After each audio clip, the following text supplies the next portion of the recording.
आजच्या महाशिवरात्रीच्या दिवशी भगवान परमात्म्याच्या शंकर अवताराची महादेवाची पूजा करण्याचं व्रत करण्याचं संकल्प जगातील सर्व धर्मीय लोक करत असतात। अशा या महान महाशिवरात्रीच्या पर्वावर भक्तांनी भक्ती करताना आपल्यामध्ये काही तात्विक धार्मिक चिंतन आपल्यामध्ये असणं आवश्यक आहे। आणि म्हणून संत हे अंधश्रद्धाळू नव्हते, अंधश्रद्धेला खतपाणी घालणारे नव्हते, परंतु ते भक्ती मार्गाने प्रवास करणाऱ्या भक्तांना डोळत श्रद्धा काय असते किंवा श्रद्धा काय असते हे सातत्याने मार्गदर्शन करण्याचा प्रयत्न करत होते। अशा प्रवचनासाठी निवडलेला अभंग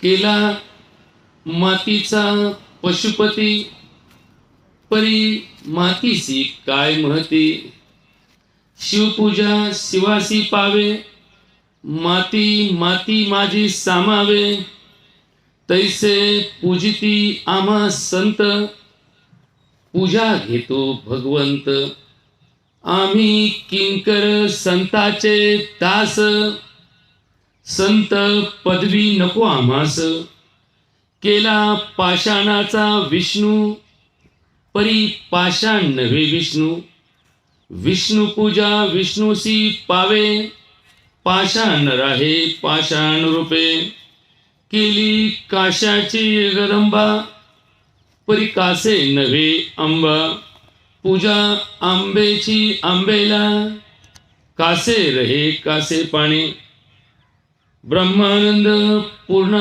माझे तुका म्हणे केली वांगजी, ज्याची पूजा तेनीची घेणे आम्ही पाषाण रूप राहणे। आता हे थोडंसं अवघड आहे, समजून घ्यायला अवघड आहे, पण हे समजलं तर भक्ती समजते। नाहीतर आपली भक्ती आपल्या अहंकाराला आपल्यात मोठं करायला लागली आणि आपण नेमकं काय करतोय ह्याचा अभ्यास अज्ञान आपल्यापाशी असल्यामुळं आपल्याला मिथ्या ज्ञानाची प्रचिती यायला लागली आणि आपण नको त्या तत्वात अडकून पडायला लागलो। ज्या तत्वासाठी भक्ती करतो, ज्या तत्वासाठी भगवंताची पूजा करतो, त्या तत्वाचा आपल्यापाशी कुठेही चिंतन नाही, कुठेही त्याचं आपल्याला ज्ञान नाही। दुर्दैवाने भक्ती मार्गामधले सोपस्कार वाढत चालले की खर्चिक देवस्थानाची खर्च वाढत चालले। सर्व महात्म्य हे अंतःकरणातील तत्वाला देण्याऐवजी त्यामध्ये केलेल्या खर्चाला द्यायला लागले। मग तो खर्च वाढला की आपल्याला वाटतं आपली भक्ती वाढत चालली। सज्जन हो, ज्या शिंदे पाटलाचा आज 10वा आहे, वयाचं 95पर्यंत ज्यांचं आयुष्य गेलं आणि म्हातारपणापर्यंत ज्यांनी कष्टच केले। खरं तर माणसाला आज तरुणपणी म्हातारपण आलेलं आहे। तरुण माणसं आज म्हाताऱ्या माणसासारखी वागतात, असतात, दिसतात, राहतात। ही म्हातारी माणसं अजूनही म्हातारपणी तरुणाला लाजवतील अशा प्रकारचं व्यवहार करतात, अशा प्रकारे जगतात। मग ह्याचं महात्म्य काय आहे? यांना काय रोज दवाखाने आहेत का? यांना काय डॉक्टर भेटलेत का? यांच्या घरी रोज बदामाचा शिरा खातात? भाजी भाकरी खाऊन दीर्घायुष्यापर्यंत जगण्याचं जे महात्म्य आहे हे खरं या धर्माचं तत्व आहे। हा धर्म माणसाला निरोगी जगण्यासाठीचा रस्ता दाखवतो।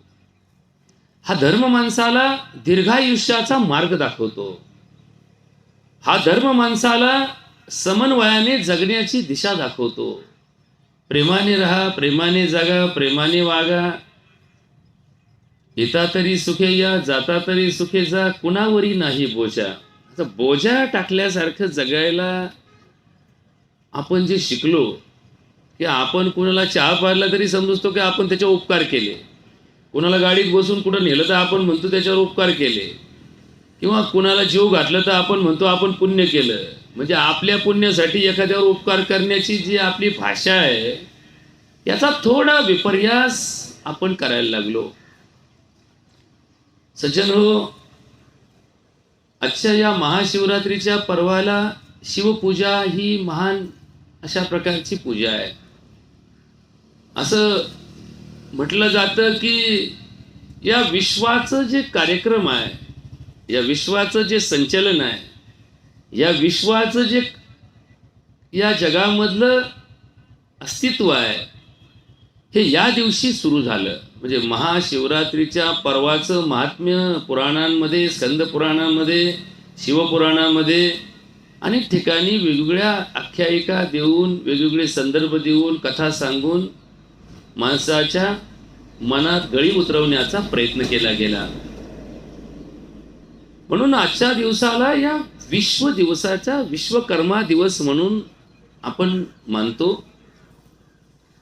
अजून एक इतिहासामध्ये नोंदलेली आजच्या दिवसाची घटना म्हणजे आजच्या तारखेला या जगाचा करता करविता भगवान परमात्मा शंकराच्या रूपामध्ये जेव्हा अवतरित झाला, शंकराच्या रूपामध्ये जेव्हा प्रदर्शित झाला, त्या शंकराचं आदिमाया आदिशक्ती पार्वतीशी लग्न आजच्या तारखेला, आजच्या तिथीला, फाल्गुन शिवरात्रीला झालं. आणि त्या दिवशीपासून हिला महाशिवरात्र असं म्हटलं जातं. अजून एक आख्यायिका आजच्या दिवसाची जोडली गेली, ती म्हणजे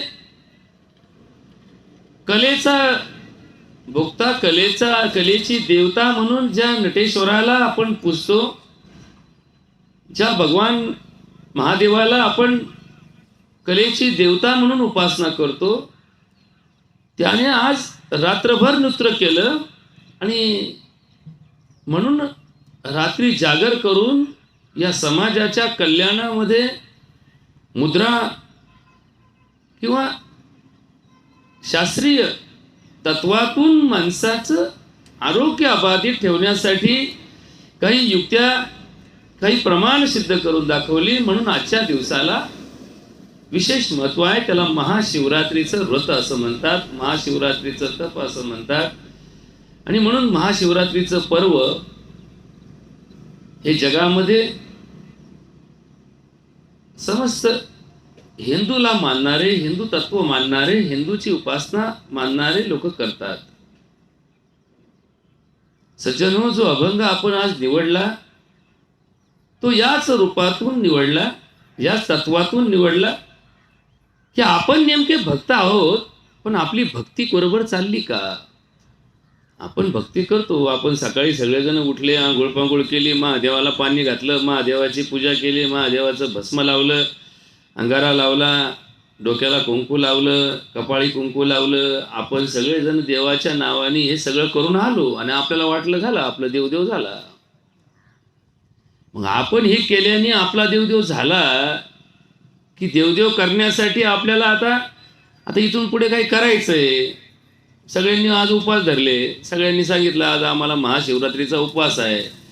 मग देवस्थानाचं नाव घेतलं की चला बा आम्हाला नागेश्वराला जायचंय, कुणी म्हटलं आपल्याला पिंपळेश्वरला जायचंय, कुणी म्हटलं आपल्याला अमक्या देवाला जायचंय. ही सगळी भगवान परमात्म्याच्या महादेवाची जी लिंगरूप धाने आहेत, लिंगपूजा फक्त महादेवाची केली जाते. बाकी सगळ्या देवाच्या मूर्ती पूजा केल्या जातात, पण महादेवाची लिंग पूजा केली जाते.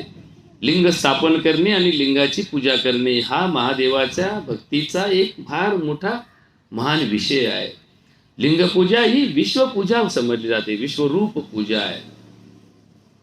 मग उपवास धरला, काहींनी रात्री भजनाचा कार्यक्रम ठेवला असेल, काहींनी आज दिवसभर कुठल्या तरी देवाला पायी जाऊन तिथल्या देवाच्या दर्शनाच्या रांगेत उभा राहून दर्शन घेण्याचं संकल्प केला असेल, कुणी अभिषेक ठेवला असेल, तर कुणी वाचन ठेवलं असेल, तर कुणी आजच्या तारखेला एखादा भक्तिमय कार्यक्रम ठेवला असेल. मग आपण जे करतोय हे बरोबर आहे का? हे चांगलं आहे का? हे योग्य आहे का? आपली भावना चांगली आहे का? एक लक्षात ठेवा, भावना चांगली आहे. बऱ्याच लोकांना पूजा मांडता येत नाही, बऱ्याच लोकांची पूजा माहीत नाही. परंतु पूजा करण्याची इच्छा असेल तर मग 2 सुपाऱ्या घ्यायच्या, हळदी कुंकाचा डबा घ्यायचा, एक पाट मांडायचा, त्याच्यावर सुपाऱ्या मांडायच्या, देवाच्या पुढं नतमस्तक व्हायचं, त्या सुपारीला हळद व्हायची, कुंकू व्हायचं, फुलं व्हायचे, प्रसाद ठेवायचा, निवद दाखवायचा. याच्या पाठीमागे भावना आहे. ठीक आहे, एखादा लय महान पुजारी आला तो त्याची मांडणी करेल, त्याची व्यवस्था करेल, त्याला व्यवस्थित सोपस्कार करेल. पण ती भावना प्रत्येक ठिकाणी प्रत्येकाची असतेच असं नाही. भावनेचाच संपर्क भक्तीची आहे. म्हणून तर माऊली आपल्या हरिपाठामध्ये ठोकून सांगतात, भावे विन भक्ती, भक्ती विन मुक्ती, बळे विन शक्ती, बोलूच नाही. भाव ठीक आहे, ते हलकं भारी, सुपारी हलकी आहे का भारी आहे, महादेवाची पिंड मातीची केली का दगडाची पुरी आहे का मूर्ती आहे का सोन्याने मढवली का त्याला वरून पत्रा सोन्याचा लावला, या सगळ्या गोष्टींना दुय्यम स्थान आहे. यातली भावना महत्वाची आहे. आणि म्हणून आजच्या अभंगाचं पहिलं चरण सांगताना तुकाराम महाराज म्हणतात, केला मातीचा पशुपती, परी मातीशी काय महती. माती आणली, मातीचा चिखल केला आणि चिखलाचा पशुपती केला. जसं गणपती आपण विकत आणतो, पहिल्या लोकांच्या मूर्त्या या काय अशा विकत भेटत नव्हत्या बाजारामध्ये, काय देव विकत भेटत नव्हते. प्रत्येकाचे देव हे स्वतःच्या हाताने गणपती तयार करायचे. मग गणपतीची मूर्ती तयार करायची म्हटलं की शाडवाट माती आणायची. आम्हाला लहानपणी आठवतं, आम्हाला गणपतीच्या मूर्त्या करायचं म्हटलं की 1 महिनाभर आधीच आम्ही, म्हणजे श्रावणाच्या महिन्यामध्येच पोळ्याच्या आधीपासूनच आमची कामाला लागायचं. भाऊ शाडू आणा, थोडी शाडवाट माती आणा, मग आपली माती कालवा, मग काळी माती नको, काळी माती इरगळती, मग पांढरी माती आणा, मग तिचा चिखल कालून ठेवा. मग त्या चिखलाला जेणेकरून कडकपणा राहील, जेणेकरून ती एकमेकाला घट्ट चिटकल म्हणून त्याच्यामध्ये काही घटक कालवले जायचे. आणि मग आम्ही तो चिखल तयार करून ठेवायचो. मग ते चिखल केला की हळूहळू त्याची मूर्ती तयार करायची. मग आपल्याच हाताने आपल्या घरातलाच रंग देऊन ती मूर्तीला रंग दिला जायचा आणि ती मूर्ती स्थापन केली जायची. मग तो जो स्थापित केलेला गणपती आहे तो आपल्या कलेला एक प्रकारे संधी देतो. आता आपण काय करतो, 2 रुपये खर्च करतो आणि भारी मूर्ती आणली, आणि 1000चा गणपती आणला, त्यांनी 5000चा गणपती आणला. आता गणपतीचा भाव फुटला तर या जगात भावाला, कांद्याला गणपतीला काय एकच किंमत राहील ना. नाही म्हणले कांद्याचा भाव उतरला तसा गणपतीचा भाव उतरला. म्हणजे भाव जर आला तर भावना कमी होते. ज्याचा भाव फुटतो, जिथं भाव फुटतो तिथं भावना कमी असते. म्हणून या परमार्थाचा भाव फोडू नका, हे फार महत्वाचं तत्व आहे. परमार्थाचा भाव फुटला की भावना कमी व्हायला लागते. महाराज आणायचं ठरला तर किती हजाराचा आणला आणि त्याचं पाकिट किती हजाराचं आहे, कशात आला आणि कितीत गेला, याच्यात किंमत नाही आहे. किंमत कशाला आहे, महाराजांनी काय सांगितलं, महाराजांचं निरूपण काय, महाराजांचं चिंतन काय, महाराजांनी कोणता अभंग घेतला, कोणत्या विषयाला धरून घेतला, त्याची सोडवणूक कशी केली, त्याचा आपल्याला काय कळलं. नाही तर महाराजांनी मग 50 प्रमाणे सांगितले, त्यातलं एकही प्रमाण आपल्या डोक्यात शिरलं नाही. नाही कीर्तन लय भारी झालं, प्रवचन लय चांगलं झालं, पण काय सांगितलं तेच कळालं नाही, तर त्याचा उपयोग नाही. तसा भक्तीमध्ये खर्च किती केला, म्हणजे गणपती 1 लाखाचा आणला आणि एकाने उपास केला नाही तर मग त्या गणपतीचा उपयोग काय. महाशिवरात्रीला मग पार पशुपतीनाथाला जाऊन आला आणि म्हणला काय नाही गेलो, डोकं टेकून आलो. याचा जर गेल्यानंतर आल्यापासून त्याच्यात काही बदलच झाला नाही, जाताना जसा होता तसाच आला. उलट लोकांना फार फुशारकीने सांगायला लागला, माझे 10 लाख गेले, माझे 1 लाख गेले, माझे 50,000 गेले, मी गाडी करून गेलो, माझंच गारानं सांगायला लागला, माझंच गुऱ्हाळ लागायला लागला. तर मग त्या पशुपतीनाथाच्या दर्शनाचा काय उपयोग झाला. महाराज, माणसाला अहंकार शिकवावा लागत नाही, माणसाला वाईट कामाचं वळण लावावं लागत नाही, माणसाला दुष्ट भावना शिकवावी लागत नाही, माणसाला पापाचं ट्रेनिंग द्यावं लागत नाही. हे लक्षात ठेवा. हे का पाप कुणी शिकवले म्हणून करतं असं नाही. ही माणसाची प्रवृत्ती आहे. जिथं चांगलं करता येत नाही, चांगलं केलं जात नाही, चांगल्यासाठी प्रयत्न केला जात नाही, तिथं वाईट आपोआप घुसतं, वाईट आपोआप घुसतं. लक्षात ठेवा. जे वावर पेरलं नाही त्याच्यात काहीच उगत नाही असं नाही. जे वावर पेरलं नाही त्याच्यात गवत उगणारच आहे. मग का गवत उगलं, तुम्ही त्याची मशागत केली नाही म्हणून उगलं. आता गवत पेरलं म्हणून उगलं असं कधी घडलं का की लोकांनी गवता आणून पेरले वावरात? नाही, गवता आपोआप उगले, पण पिकं मात्र पेरल्याशिवाय उगले नाही. पिकं पेरून बी येतात का याची गॅरंटी नाही. पेरल्यानंतर कधी उगलतं, कधी उगत नाही, कधी दबतं, कधी वाहून जातं, कधी बांडारतं, कधी दुष्काळ पडला तर ते जळतं, कधी त्याचे दाणे भरले तर दाणे पाखरं खाऊन जाते, कधी घरात आलं तर माती मोल होतं, कधी त्याला घुस लागते, उंदीर लागतं. म्हणजे चांगल्याला 1000 लफडे, 1000 कुटाणे आहेत आणि एवढं करून बी चांगलं पदरात पडून याची खात्री नाही. वाईट मात्र 100%. किती दुष्काळ पडला तर कोणतं गवत जळलं नाही, किती दुष्काळ पडला तर कोणत्या गवताचं बियाणं हाटलं नाही.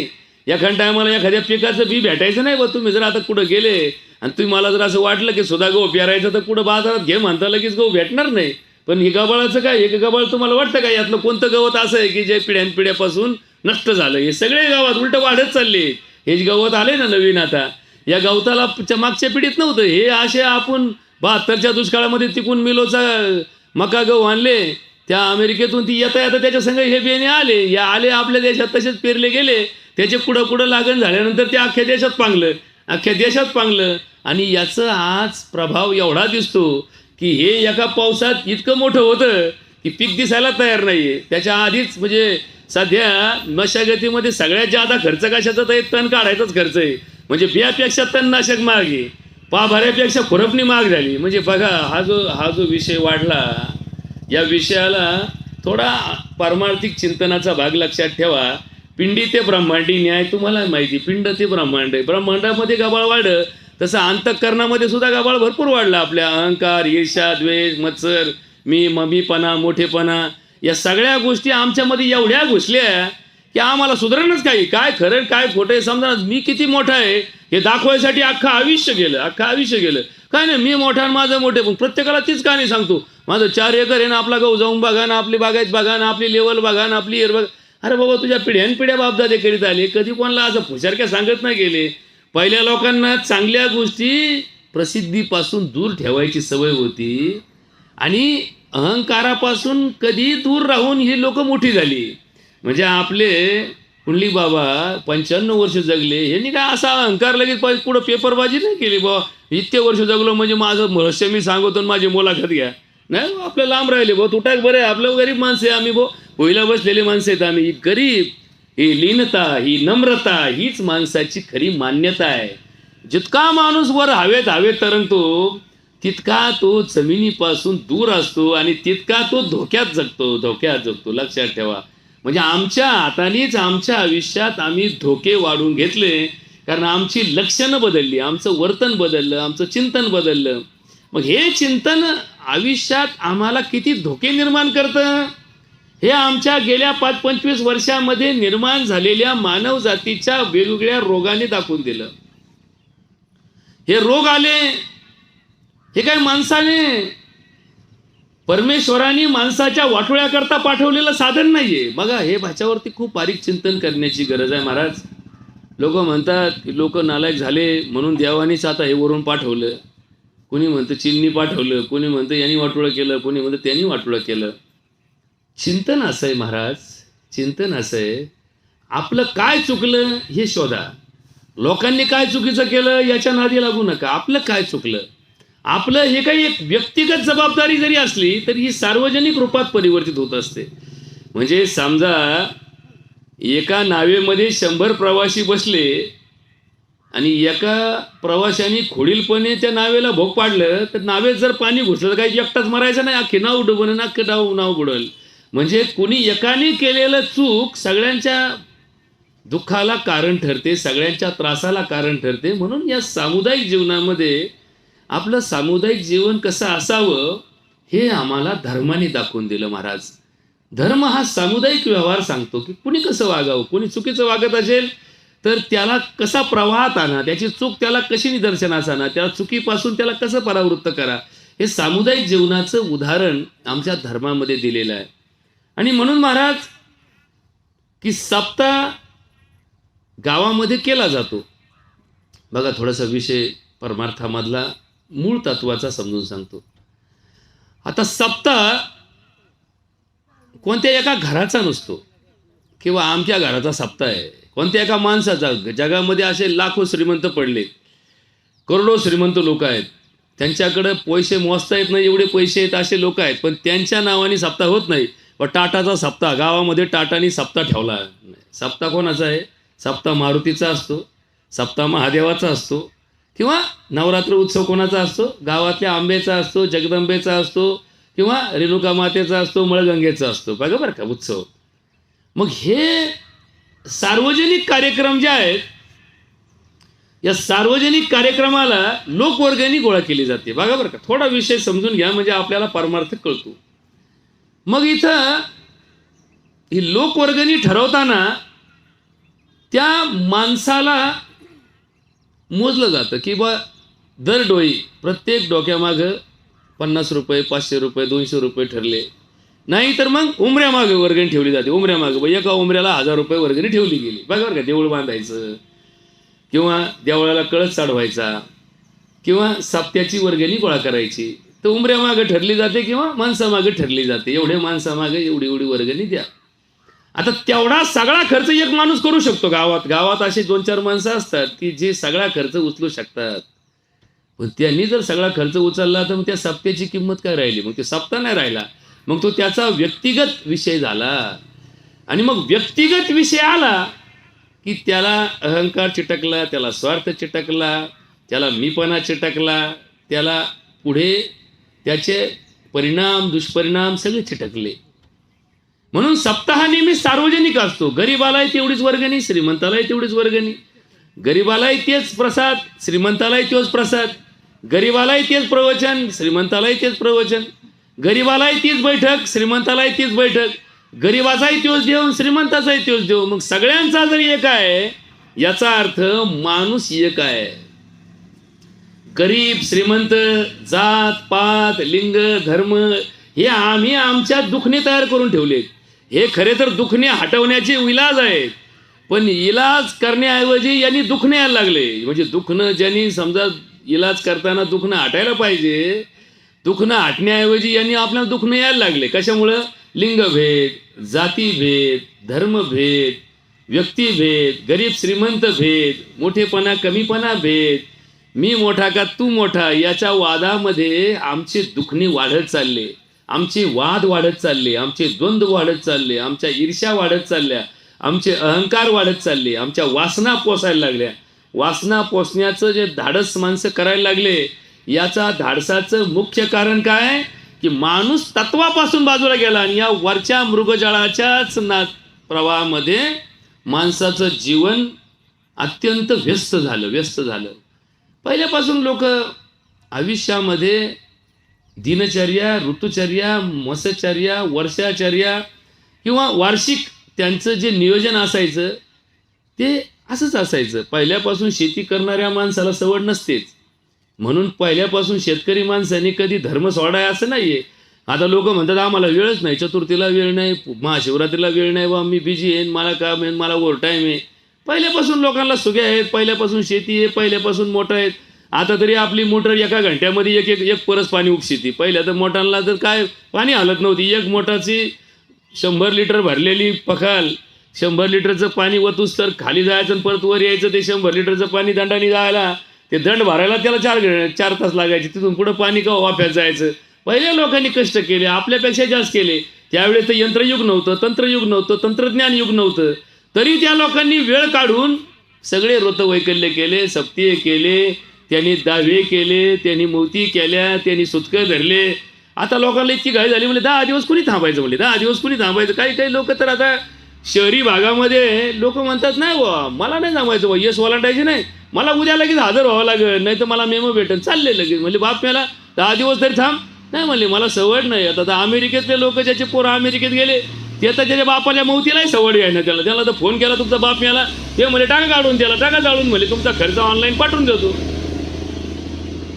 मग आता जर ज्या बापानी पोरांना जन्म दिला, महाराज लक्षात घ्या, ज्या बापानी पोरांना जन्म दिला, ज्या बापानी लहानचं मोठं केलं, ज्या बापानी यांचं कर्तबगार आयुष्य घडवलं आणि ते कर्तबगार झालेले पोरं 2 रुपये जास्त मिळतात म्हणून परदेशात गेले. जवळ सुरुवातीच्या काळात बापासंग संपर्क ठेवला, पुढं तिकडं रममान झाले, तिकडंच गुंतले. आणि मग इकडं गावकऱ्यांनी बापाला भूषण पोराचं, आमचा पोऱ्या अमेरिकेत येऊन त्याला 10 लाख रुपये महिन्याला पगार भेटतो. बाप थकलं, शेवटी हे शरीर आहे. काय कोणी किती जरी पैशावाला असला म्हणून काय या असं ताजं तावण राहिलं असं काही नाही. जशी कोणाची किती जरी शेती चांगली असली तरी एक दिवस सुगीला येणारच ना. असं कोणतं पीक आहे जगात आतापर्यंत, असं कोणतं पीक आपल्या वावरात आपण पेरलं की जे पेरल्यानंतर त्याची सुगीच झाली नाही, जे आतापर्यंत कधी गेलंच नाही. असं जगाच्या पाठीवरती कोणतं पीक आहे? कोणतंच नाही. असं कोणता प्राणी आहे की जो जन्माला आलेला कोणाला माहीतच नाही का जन्माला आला? असं कधी होणार नाही. आणि म्हणून मग ती एक दिवस म्हातारं गळालं त्याच्या बापाला पोरांना फोन केला, म्हणलं म्हातारं गळालं काय ना 2 दिवस झाले, दवाखान्यात घेऊन जा म्हणले. काय असं भारीत भारी डॉक्टर गाठा. आता डॉक्टर भारी गाठला म्हणून गुण भारी असतो असं काही नियम नाही. लक्षात ठेवा, इथे लय मोठा घोटाळा आहे. जास्त पैसे खर्च केले म्हणजे जास्त गुण येतो, हा एक लय मोठा गैरसमज झाला आहे. सरकारी दवाखान्यात जाऊन कोरोना नीट होऊन फुकाट घरी आलेले लोक आहेत आणि 50-50 लाख घालून मौती तिकडंच केलेले लोक आहेत जगामध्ये. नीट अभ्यास नीट करा, नीट धोरणात वागत चला. पैशात एवढं गुंतून ठेवलं आम्ही की ज्या वस्तूची किंमत बाजारात जास्त ती वस्तू भारी आणि ज्या वस्तूची किंमत बाजारात कमी ती वस्तू हलकी. हा सगळ्यात मोठा मूर्खपणा माणसाने डोक्यात घेऊन ठेवला. याच्यात काही किंमत नाही. ज्वारीची भाकर सगळ्यात स्वस्त आहे पण सगळ्यात भारी आहे. आणि जे आपण पदार्थाची यादी एखाद्या हॉटेलमध्ये गेल्यावर मेनू कार्ड वाचितो, जे सगळ्यात महाग आहे ते सगळ्यात वाईट माणसाच्या शरीराला दुष्परिणाम करणारं पदार्थ आहे. लक्षात ठेवा. म्हणजे हे सगळं आमचं गणित सगळं कोलमडून टाकलं. आमच्या मानवी जीवनामध्ये सगळ्यात जास्त महत्त्व उपासाला आहे आणि आपण सगळ्यात जास्त महत्त्व खाण्याला द्यायला लागलो. म्हणजे खाऊ घाला, खा.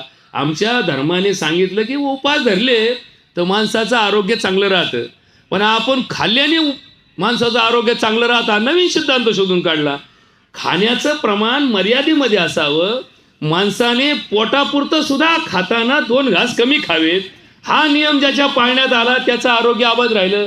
आपण प्रत्येक वेळेस 2 घास जादा खाण्याचा नादी लागतो. सणावारापुरता आग्रह ठीक आहे, रोजच आग्रह करून खायला लागले तर शेवटी तुमचं तुम्हाला माहिती, तुम्हाला काय चाललंय तुमच्या शरीरात, तुमच्या अवस्थेत तुम्हाला माहिती.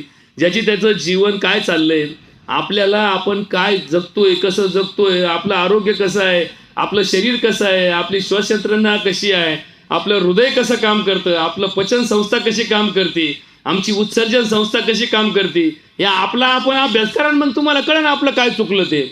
आपलं काय चुकतं हे आपल्याला माहीत आहे परंतु कळतं पण वळत नाही.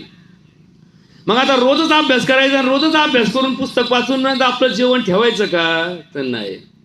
याच्यासाठी एकच गोष्ट आयुष्यामध्ये करायची, ती म्हणजे धर्म सोडायचा नाही.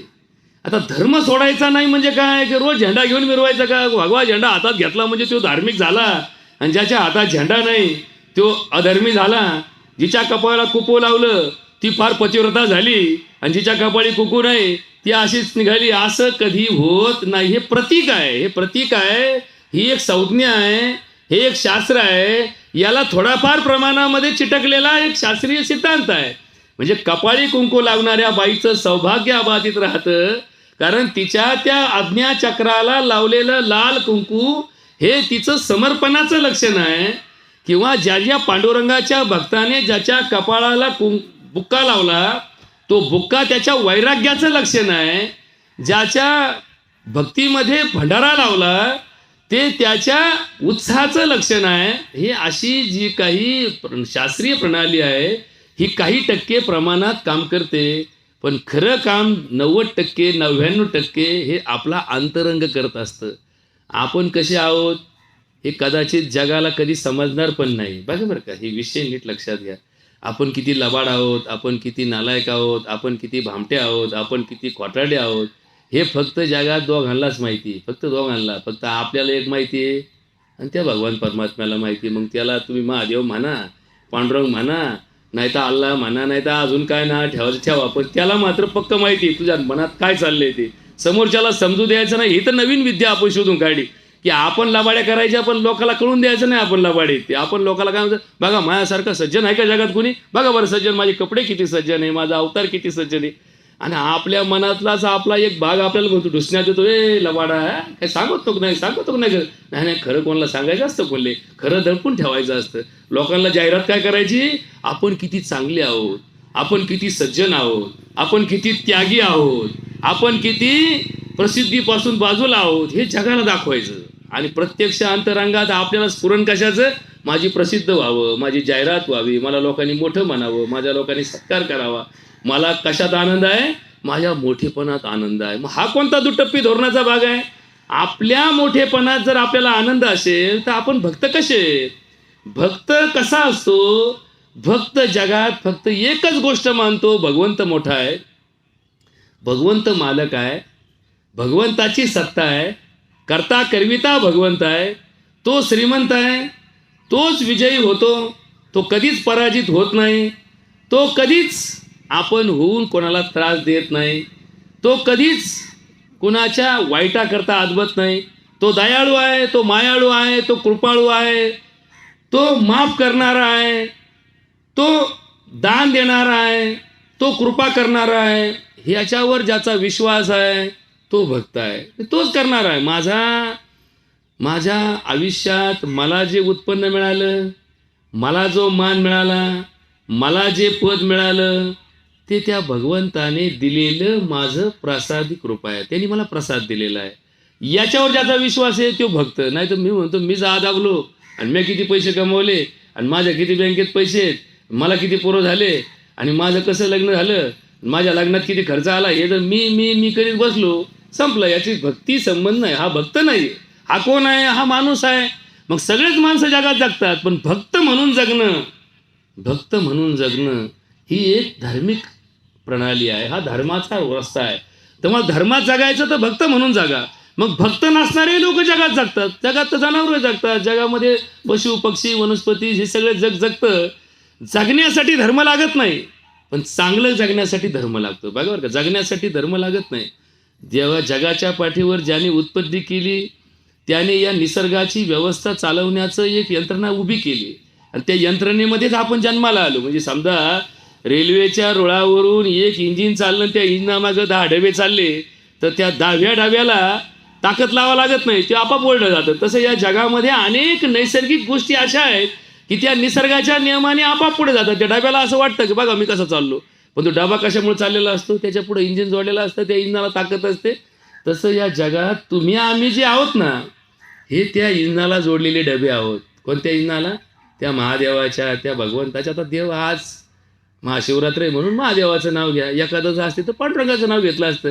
नाव कोणाचंही घ्या. समजा एखाद्या माणसाला त्याचे पोरं अण्णा म्हणतेत, त्याचे भाचे मामा म्हणतेत, त्याचे नातू बाबा म्हणतेत, त्याची बायको त्याला कारभारी म्हणती, म्हणून काय ते माणूस बदलतो का? कारभारी म्हणलं थांबते होतं, थांब कारभारी म्हणू नको, थांब मी शर्ट बदलितो. एखादा नातू बाबा म्हणला हे थांब मी धोतर बदलितो, म्हणून काय माणूस तोच. कोणी कोणत्या नावाने हाका मारावं, कोणी कोणत्या नावाने त्याच्यावरती सोपस्कार करावेत, हा एक तांत्रिक भाग आहे. हा काही फार मोठा विषय नाही आहे की बाबा म्हणल्याने माणूस हलका होतो ना अण्णा म्हणल्याने माणूस मोठा होतो, दादा म्हणल्याने माणूस मोठा होतो. अशी गैरसमज आपण कधी करू नका. माणसाला नम्रताच मोठी बनवत असते. म्हणून तर बघा तुकाराम महाराज, ज्यांना आपण आज फार मोठ्या आदराने संत शिरोमणी म्हणतो, तुका झालासे कळस म्हणतो, त्या महाराजांनी बिचाऱ्यांनी एवढं ज्ञान, एवढे भक्ती मार्गामधलं त्याची उत्तुंग अवस्था होती. भगवान परमात्मा त्याला रोज भेटायचा, भगवान परमात्मा त्याच्याशी संभाषण करायचा, भगवान परमात्मा त्याला घेऊन गेला असं म्हणतात. भगवान परमात्म्याने त्याला एवढी त्याच्यावरती श्रद्धेमुळं एवढी त्याच्यावर करुणा दाखवली, एवढी त्याला दया दाखवली, एवढं त्याच्यावरती समर्पण दाखवलं की त्यांनी जगाचा एवढा मोठा गाथेसारखा ग्रंथ, की ज्या ग्रंथामध्ये एखाद्या चांगल्या शिकलेल्या डोक्याच्या माणसाला सुद्धा डोकं चालणार नाही, एवढी गाथा महत्त्वाची, एवढे साधे शब्द पण एवढी मोठे सिद्धांत. आज एखाद्या माणसाला PhD झालं तर त्याचं ज्ञान उथळ आहे. एवढं खोल ज्ञान असणाऱ्या तुकाराम महाराजांनी आपल्या गाथेमध्ये एक सुद्धा अहंकाराचा शब्द कधी वापरला नाही. जे जे अभंग लिहिले त्या अभंगामध्ये कुठं काही ठिकाणी लिहून ठेवलं तुका म्हणे, काही ठिकाणी लिहून ठेवलं तुक्या म्हणे. बघा एकेरी अक्षर जर कोणाला नावाने हाक मारलं तर त्याचा राग येतो, असं वाटतं चाल याला धरून मारून टाकावं. असा एकेरी अक्षराचा शब्द जर तुमच्या आमच्या कानावाला, शाळेतल्या पोराला सुद्धा एकेरी अक्षर कोणी वापरायची तयारी करीत नाही आता. कारण आता काय झालंय, छोट्या छोट्या पोरांना सुद्धा अहंकार यायला लागलाय. मोठ्याचं पोरगं शाळेत गेलं आणि त्याला जर चुकून त्या मास्तरनी जर बाळासाहेबाच्या ऐवजी बाळ्या म्हटला तो म्हणतो मला बाळ्या म्हणतो, कारण बाळ्या मग आता तू आता किती दिवसाचा आहे, बाळ्या कोणाला म्हणायचं? पहिलीतल्या पोराला बाळ्या नाही म्हणायचं, मग काय आता 80 वर्षाच्या म्हाताऱ्याला म्हणायचं का? ते पहिलीतल्या पोराला बाळ्या म्हटलं की इतका राग येतो, तो म्हणतो माझ्या बापाने माझं नाव बाळासाहेब ठेवलं तुम्हाला बाळ्या म्हणतो. आता ही अहंकाराची बाजू लहानपणापासून चिटकल्यावर मोठेपणी अहंकाराचा काय होईल? वर्ग होईल, वर्ग. पूर्वी काय असायचं की ह्या गोष्टी माणसाच्या पायंड्यात नसायच्या. लहानपणापासून माणूस नम्र विनम्र, त्याला पहिल्यापासून शिक्षेची सवय, बापानी शिक्षा केली, आईनी शिक्षा केली. लक्षात ठेवा महाराज, हे प्रवचन म्हणजे काय उगाच आपलं काहीतरी देवाच्या नावाने बोंबलतोय आणि तुम्ही देवाच्या नावाने ऐकता असं नाही. आपल्या व्यवहारात परमार्थ कळला पाहिजे. पहिल्यापासून माणसाला शिक्षेची सवय ठेवायची. आई मारायची, आई धाक लावायची, बाप धाक लावायचा, मग उरला सुरला शाळेत गेला पोऱ्या तर मास्तर धाक लावायचा. अशी छडी असायची का बा ते पोराला वळ उठायचे, पण ती छडी त्याच्या आयुष्याचं कल्याण करून जायची. आता काय झालंय? आता छडी गायब झाली. आता मास्तरही आता पहिल्यावानी कायद्यात बसत नाही, चौकटीत बसत नाही, म्हणून या गोष्टी करीत नाही. नको आपल्या नोकरीवाला यायची, म्हणजे आपण जायचं याला सुधारायला ना आपणच सुधारायचो. म्हणून ते म्हणतो नको भाऊ भाऊ तुला शिकायचं तर शिक, घरी राहायचं तर घरी राहा, ऑनलाईन ऐक, तिकडे भजनं ऐक, नाही तर अजून व्हॉट्सअपला काय खेळायचं खेळ, फक्त तू आपला 2 मिनिटं तेवढ्या पुरता येत जा, आपलं कॉम्प्युटरला नाव लावून टाक किंवा मी होतो हजर, मग तुला ऐकायचं तर ऐक, नाही तर नको ऐकू. काय करणार? कायदेच असे किचकट करून ठेवले की त्याचं मूळ तत्व घोटाळ्यात आलं. मग या पोराला पहिल्यापासून आईचा धाक नाही, बापाचा धाक नाही, शाळेचा धाक नाही. मग हे काय करतं? याला ज्याला धाक नाही ते दुसऱ्याला धाकात ठेवायचा प्रयत्न करतं, दुसऱ्याला धाकात ठेवायचा प्रयत्न. लक्षात ठेवा, या 2 बाजू आहेत, नाण्याला 2 बाजू आहेत. छापा नाही तर काटा. नाण्याचा छापा नाही पडला तर काटा पडणारच आहे. तुम्ही असं म्हणले का एक नाणं पडलं पण त्याला छापा नाही पडला आणि काटा नाही पडला, असं कधी होणार नाही. चांगलं जर नाही ना तर वाईट आहेच. तुम्ही ते शोध नका, नाही याचं चांगलंही नाही वाईटही नाही, असं कधी होणार नाही. असं कधी जगात होणार नाही. यामध्ये नीट लक्ष घाला की जर एखाद्याला धाक नसेल तर तो दुसऱ्याला धाकात ठेवायचा प्रयत्न करणारच. अहो लहानपणी आम्ही आठवतं, या बाबाच्यावरून उदाहरण देतो, हे काय एकुलते एक जन्माला आले म्हणून इतके दिवस जगले असं नाही. 4-4, 5-5 पोरं व्हायचे, घरात खायला नसायचं. या पोरांना बिचाराला इच्छा व्हायची, म्हणायचे दाद्या पारनेरला गेले तर गुलाबजाम आणशील का? त्या बापाकडे रुपया नसायचा, ते बळच आपला भाजीपाला कस तरी करून इकून 2 रुपये करून काहीतरी आपलं जे आपल्या घरात नाही ते विकत आणायचा. आणि याला असं जर कुणी चालता चालता जर ते पोरगा हट्ट धरायला लागलं तर त्या बापाला ताटावर बसल्यानंतर ते बाप पोरगाला म्हणायचं, ए तुला खायचं तर खा नाही तर मर. आता गणिताच्या भाषेत आणि शास्त्रीय भाषेमध्ये हे वाक्य, हे पोरं शाळेत शिकलेले असायचे, डोळे बंद करायचे, म्हणायचे खायचं तर खा नाही तर मर. म्हणजे 2 पर्याय, एक ते खावं लागेल नाही तर मरायचं. मग मरायचं खायचं, नीट जग मारत ते पोरगा आपले शेळ्या भाकरी तुकडे मोडायचं. आता झालं काय? 4 भावात एकुलते एक पोरगं आलं, 4 भावात एकुलते एक पोरगं आलं. पहिले एका बापाला 4 पोरं होते, अहंकार नसायचा. आता 4 भावात एक पोरगं जन्माला आलं. काय पोराला अहंकार? पोरगं म्हणलं 11वीत जाईन पण मला बुलेट घेतो का? आता जर बापाला जर मोठेपणा ठेवायचा असेल, बाप म्हणतोय शिकलं पाहिजे पोरगं. जर पोरगं उद्या बुलेट नाही घेतली, शाळेत नाही गेलं, चव कोणाची जायची? माही जायची. बघा बरं का, बापाला काय वाटतं? आपली चव जायची. मग 11वीच्या पोरला बुलेट घेऊन दिली. नाही तर पोरगं हट्ट धरता धरता एक दिवस बापाला म्हणलं तू जर मला हे दिलं नाही तर मी मरल. बापाला वाटलं 4 भावात एक पोरगं झालं, हे जर मेलं, एकातून एक गेला 0 बजेट. म्हणजे ते सरकारचं बजेट जाऊ त्या मूर्त्या, आपल्या खानदानीचं बजेट 0 व्हायला बसलंय. नको पाया पडतो, बाप पोरला म्हणतो पाया पडतो. पहिले पोरं बापाला इतके भ्यायचे, इतका धाक असायचा, पण तो आदरयुक्त असायचा. आताचे बाप पोरांना एवढे भेटे, तर असा पोरांनी शब्द काढा ना, मी मरण, मी जीव देईन, मी फाशी घेईन. काय हे जाऊ दे, कोरोनात मेले कमी मेले हो, पण या अहंकारात एवढे मेले महाराज की लोकांना भीती वाटती. बापाची धडधड वाढली, बापाला दवाखान्यात ठोके वाढले डॉक्टर माझे. का अहो ते आमचं पोरगं बघा ना, ते म्हणलं मी फाशी घेईन. त्या बापाला मी म्हणलं घाबरू नको, जो फाशी घेईन म्हणतो तो कधी फाशी घेत नसतो, जो मी मरण म्हणतो तो कधी मरत नसतो. तुला दम देतोय पण काय करता, उद्या जर केलंच त्यांनी तर कुठे वाचता बरं. हे सरकार आणि हे कायदे तर असेच. तो जर उद्या मारताना म्हणला की माझ्या बापामुळे मी फाशी घेतली, मग तो गेला फासाला, बाप या विषयावर खडी फोडायचा. म्हणजे अजून सीन. मग ह्यो म्हणतो पांडुरंगा काही कर भाऊ, त्याला काम नका करीना, माझ्या पेन्शनवर का खायना, माझं आयुष्यभरचं उत्पन्न का ते सोडीना, माझ्या बापदाद्यात मी कधी इकली नाही, यांनी एकूण खायचा रट्टा लावलाय, तरी पण मी पाया पडतो. पण याच्या डोक्यात फक्त हा शब्द येऊ नको देऊ. आणि नेमका उलटा कार्यक्रम होतो. आपली भक्ती तर पुढं चालली, पण तो नेमका जसा जसा त्याचं भागायला लागलं, जसं जसं त्याचं फावलं, तसा ते हळूहळू हळूहळू अजून रुबाब वाढवायला लागला. पहिला कधी मग ढोल द्यायचा, मग रोज ढोल द्यायला लागला. मग हे करता करता करता जसं सासू सुनाच्या बाबतीमध्ये पहिली सून धाकात का असायची, कारण ती लहान होती आणि सासू मोठी होती.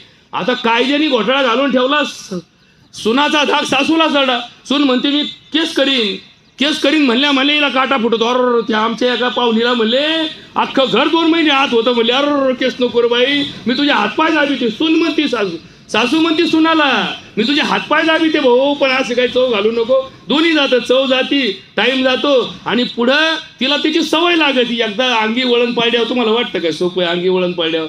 याच्यात एवढा समाज गुंतला आहे की तिकडं पीक आलं तरी माणसाला उत्साह नाही. यंदा मग म्हणले 15 रुपये पीक आहे. लोक म्हणले 15 काय साठी? तर इथं घरातलं वातावरण बाग कसं आहे, 12 महिने आपल्या घरात समन्वयाचा दुष्काळ पडला आहे. 12 महिने वर्षानुवर्षे आपल्या घरात आनंदाचा दुष्काळ पडला आहे. वर्षानुवर्षे आपल्या घरामध्ये नाते जपवायला दुष्काळ पडला. हे दुष्काळ पडलेत आपले. कुणी कोणाला मानायला तयार नाही, कुणी कोणाला विचार करायला तयार नाही. पहिले लोक एकमेकासाठी वर्षानुवर्ष घालायचे. समजा एखाद्याचा बाप जर थकला आणि 2-2, 4-4 महिने हात उरणात पडला, तर याच्या लेकी 2-2, 3-3 महिने येऊन राहायच्या. आता तर मौतीला 2 घंटे कुणी थांबत नाही. म्हणले किती वाजता मोते? 12ला. मी 12:15 येतो. 12:15 काय सरपंच पेटायला येतो का इथं? म्हणजे मौत करायची म्हणलं त्याला कमीत कमी 4-5 घंटे आधी इथं काम लागतं. नाही म्हणले आम्ही ऐन टायमाला येतो. मौतीला लोक म्हणले होतो 12ची मौती ना अजून तर पुन्हा नाही म्हणले. नाही म्हणले 12:15 लोक येते आणि 12:15 लोक जाते. मग झाली अर्ध्या घंट्याची मौत. पहिले लग्न जर काढलं बाई, घरात लग्न काढलं तर नंदा 8-8 दिवस यायच्या, मग निवडा चालायचा, मग तिथं जाते चालायचे, मग घाणे चालायचे, मग 15 दिवस आधी मग ते सगळं रुख होत करायचं. आता काय पारनेरात गेले, बाजारात गेले का 15 मिनिटात रुख होत तयार, 10 मिनिटात कार्यालय हजर झालं. म्हणले 12:30चं लग्न, 12:15ला मांडवात कुत्रं नाही. म्हणले का नाही लग्नाला टाईम आहे, अजून टाईम म्हणजे इतका टाईम खेटाळा चाललाय इकडं बोंबलं थिंट्यान. पण त्या मांडवात बसायचे नाही. किती मिनिटाचं लग्न? म्हणले 12:25 गर्दी झाली, 12:35 मांडव मोकळा झाला. म्हणले लग्न होतं ना? झालं म्हणले लग्न झालं. तांदूळ पडे जिकडे तिकडे पांगले म्हणले. अहो एवढा मोठा अहंकार माणसाला झाला महाराज. आपल्या लेकीच्या लग्नात लोकांना चांगलं खाऊ घालायचं म्हणून यांनी एवढा भारी तांदूळ आणला, एवढा भारी खवा आणला, एवढं भारी अन्न शिजवलं.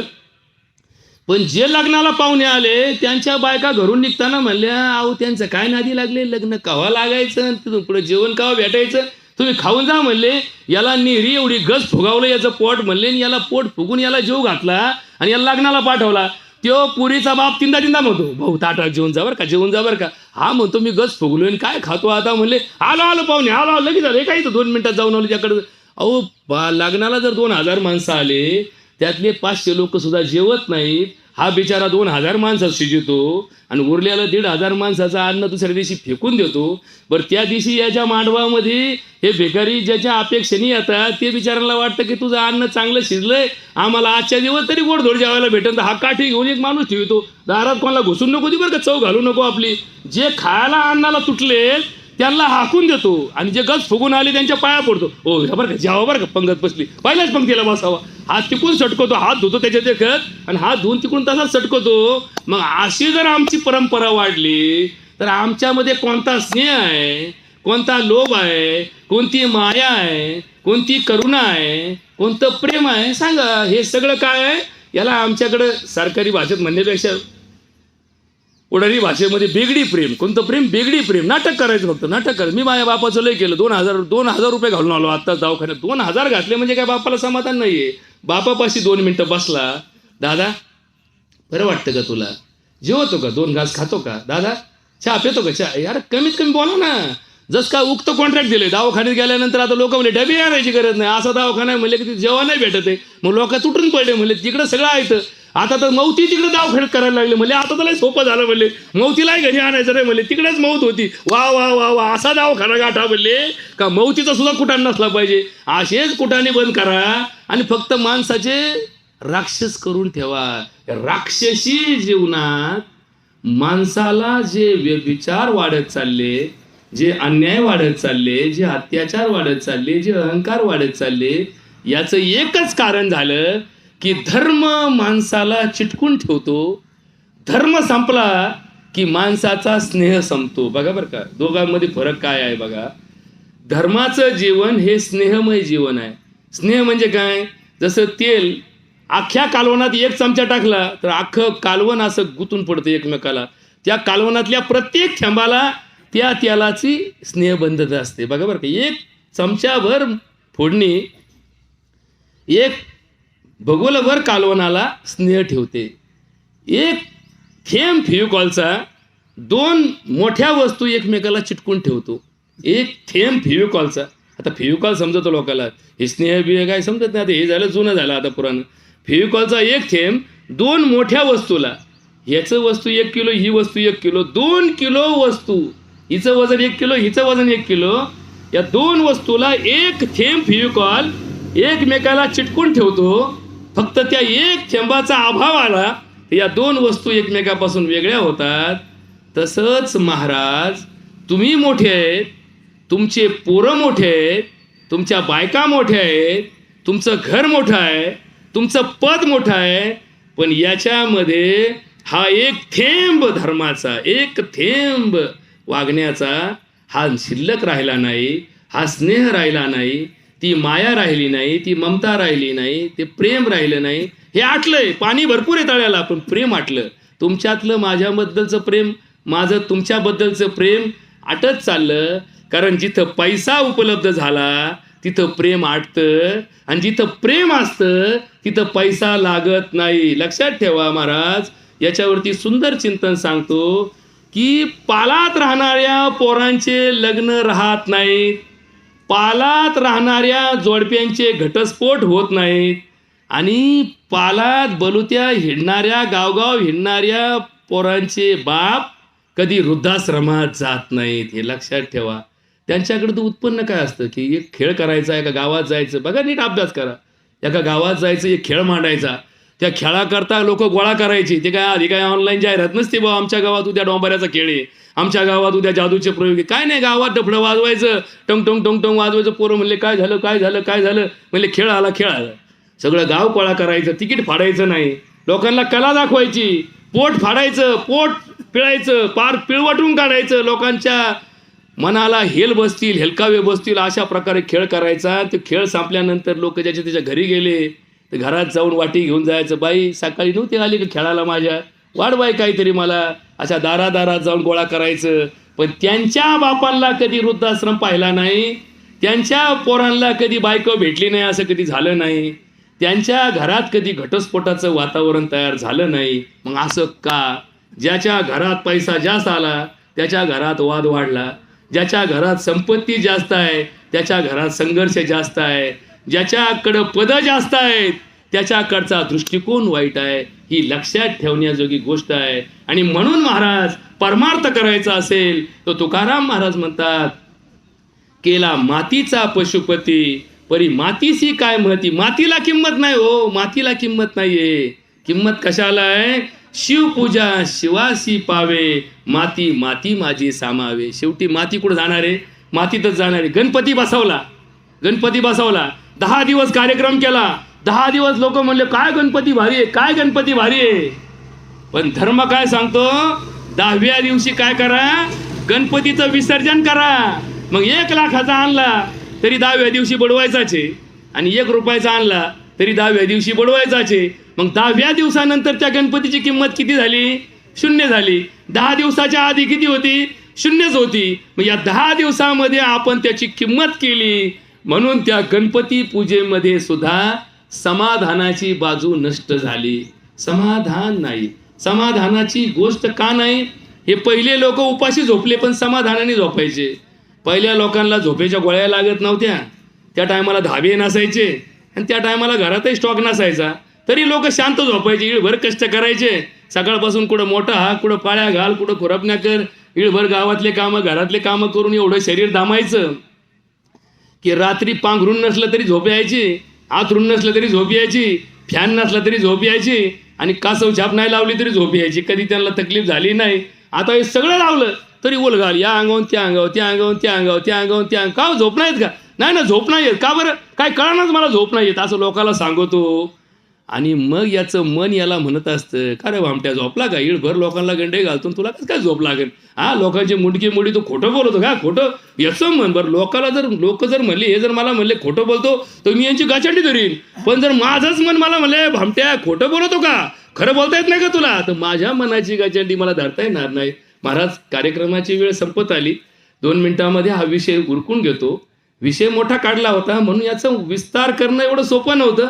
पण जे तात्विक विषय आहे ते तुमच्या कानापर्यंत का घातले आतापर्यंत नाही समजलं. पण इथून पुढे तरी जाग्यावर राहा, इथून पुढे तरी पुढच्या पिढीला धाक ठेवा. जर समजा एखादं पोरग धाकात राहत नसेल तर ते नसल्याला परवडलं, पण धाकात जर नसेल तर त्याच्यापासून जे होणारे उपद्रव आहेत ते भयानक उपद्रव आहेत. एवढे उपद्रव आतापर्यंतच्या आपण गेल्या 5-25 वर्षामध्ये भोगत आलेलो आहोत. असे उपद्रव जर भोगायचे नसतील, उपद्रव मूल्य शून्य झाल्याशिवाय माणसं म्हणता येत नाही. माणूस एवढा पिसाळल्यासारखा झाला. आपण एखाद्या गावात पिसाळलं कुत्रं आलं तर घाबरतो, म्हणतो हे पिसाळलं कुत्रं, याला कळत नाही कोणाला चावा कोणाला चावू नये, ते जे दिसन त्याला चावतं. तसं माणसाचं मन पिसाळल्यासारखं झालंय. आणि या पिसाळलेल्या मनाला जर ताब्यात ठेवायचं असेल तर एकच गोष्ट जगामध्ये करायची असते, ती म्हणजे भक्ती. भक्तीच माणसाचं पिसाळ्याला रोग घालू शकते, बाकी कोणत्याच रोगात नाही. आणि म्हणून तर एकनाथ महाराज एका अभंगामध्ये म्हणतात, जेथे जेथे मन जाईल वासना. बघा का, एकनाथ महाराज सांगतात, जेथे जेथे मन जाईल वासना, फिरवावे नारायणा हेची देई, वारंवार द्यावा नामाचा आठव, कुबुद्धीचा ठाव पुसा सर्व, भेदाची भावना तोडावी कल्पना, छेदाची वासना समूळ कंद, एका जनार्दनी नका तुझा छंद, रामकृष्ण गोविंद आठवावा. म्हणून महाराज प्रवचनाच्या सांगतेला या पुंडलिकराव शिंदे यांचा मुलगा श्रीरंग, यांचा नातू संतोष आणि यांच्या मुली रमाबाई, भीमाबाई आणि यांचा दुसरा नातू अविनाश, हे सगळं गोतावळा तुम्हाला माहिती आहे. हे बाबांना 95 वर्ष आयुष्य मिळालं. एका शेतकरी परिवारामध्ये कष्टामध्ये जीवन जात असताना कुठल्याही सुविधा नाही, कुठल्याही भौतिक सुविधा नाही, हे सगळं नसताना जर माणूस जगत असेल याचा अर्थ तो फक्त भक्तीने जगला. तो भक्त होता म्हणून इतके दिवस जगला. जो मनापासून भक्ती करतो तो दीर्घायुष्य होतो. एका श्लोकामध्ये सांगितलंय की जर तुम्ही देवाची मनापासून पैशापासून नाही की पैसा जास्त खर्च केला म्हणजे भक्ती मोठी होते, मनापासून जर तुम्ही देवाची भक्ती केली तर तुम्हाला काय मिळतं? दीर्घम आयु, स्मृती मेधा, आरोग्यम तरुणम वया. ही माणसं म्हातारपणी सुद्धा तरुण दिसतात, ही माणसं दीर्घायुषी होतात, ही माणसं वयाच्या कोणत्याही अवस्थेमध्ये निरोगी राहतात. हे जे माणसाला मिळणारं संपत्ती आहे, खरी संपत्ती कोणती? शरीर संपदा. शरीर निरोगी असणं. एखादा अवयव निकामी झालेल्या माणसाची अवस्था नीट पहा, किडण्या खराब झाल्या तर त्या माणसाला पैसा असून सुद्धा माणसाला सुख लागत नाही. एखाद्या माणसाला जर अन्ननलिकेचा आजार झाला, पित्ताचा आजार झाला, पोटामध्ये जर एखादा अवयवाचा आजार झाला तर त्या माणसाला खर्च करून सुद्धा सुख लागत नाही. एखाद्याला डायबिटीज झाला, पैसे असून सुद्धा गोड खायला परवानगी भेटत नाही. म्हणजे काय गोड खाल्लं, माणसं म्हणतात गोड खा, हा म्हणतो गोड खाल्लं तर मला उद्या ॲडमिट व्हावं लागेल. म्हणजे सुख का आलं का दुःख का आलं, हे ज्याच्या त्याच्या आयुष्यातला भाग आहे. महाराज याच्यावर चिंतन मांडण्याचा प्रयत्न केला, थोडा जो काही विषय तुमच्यापर्यंत सांगण्याचा प्रयत्न केला. महाराज म्हणतात, केला मातीचा पशुपती, परी मातीची काय मती. आणि या तत्वामधून शिवाची पूजा शिवाला पावे, आपण माती माझी सामावे. आपल्या आयुष्यात काय मिळालं आणि काय नाही मिळालं याच्यापेक्षा आपण वाईट नाही वागलो, आपण कोणाचं वाटोळं नाही केलं, आपण कोणाला तकलीफ नाही दिली, आपल्यामुळं कोणाला त्रास नाही झाला, एवढं जरी मेहनतीने पत्त पाळलं तरी तुमच्या आयुष्याचं कल्याण झालं आणि तुम्हाला मोक्ष मिळाल्याशिवाय राहणार नाही. नाही तर सगळं संपत्ती गोळा केली लोकांचे मुडके मोडले तर मोक्ष तर लांब राहिला, पण याच्यापासून माणसाला यक्ष प्रश्न तयार होतात. एवढीच या ठिकाणी माफक अशा प्रकारची अपेक्षा करतो. ज्यांचा दावा आहे त्या पुण्यात्म्याला सद्गती लाभो अशी परमात्म्याची प्रार्थना करतो. आणि तुम्ही सगळेजण आलात, नियमाचं पालन करा. हा कोरोनाचा आजार काही दिवसांमध्ये जाणार आहे की नाही जाणार हे तुम्हाला माहीत नाही, मला माहीत नाही. न कळे पुढील होणार भूत भविष्य हा विचार, कर्म धर्म तदनुसार भोगणे लागे सर्वता, ऐसा लिहून गेला मदता, मग काय कसावी चिंता, आपुलिया संचिता कर्मरेषा प्रभाव. परंतु नियम पाळत चला. शक्यतो नियम पाळण्यामुळे तोटा तर नक्कीच होणार नाही, झाला फायदा तर बरंच आहे. आणि आजच्या महाशिवरात्रीच्या पर्वाच्या सर्वांना शुभेच्छा देतो. या शिंदे परिवाराला जे दुःख झालं त्या दुःखातून सावरण्याची शक्ती बुद्धी भगवंत देवाची प्रार्थना करतो आणि या ठिकाणी सेवा संपवतो. बोला पुंडली गवर्धे हरी विठ्ठल, श्री ज्ञानदेव तुकाराम, पंढरीनाथ भगवान की जय. माऊली ज्ञानेश्वर महाराज की जय. जगद्गुरु तुकाराम महाराज